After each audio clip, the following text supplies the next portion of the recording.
कथांचे नाव आहे चतुर ससा. एका जंगलात सर्व प्राणी राहत होते. ते खूप आनंदाने आणि मज्जा मस्तीने राहत होते. एके दिवशी काय झालं, ते जंगलात एक वाघ आला. त्या वाघाने सगळ्या प्राण्यांना मारून टाकले.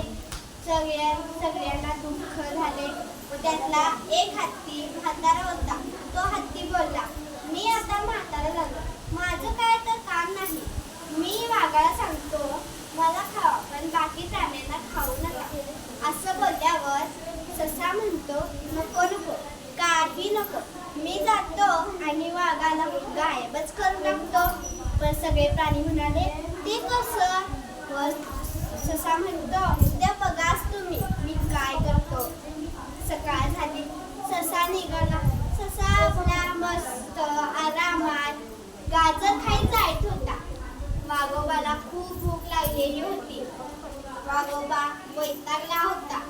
वाघोबा म्हटला, येऊ दे आता, जायला कसा काढूनच खातो.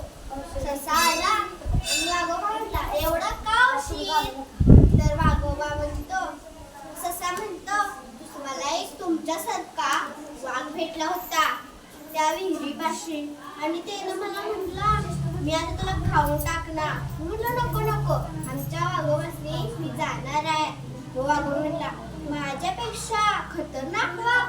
मग वाघोबा जातो आणि विहिरी बसतो. मग ससा म्हणतो, त्या विहिरीत बघा, तो वाघ आहे.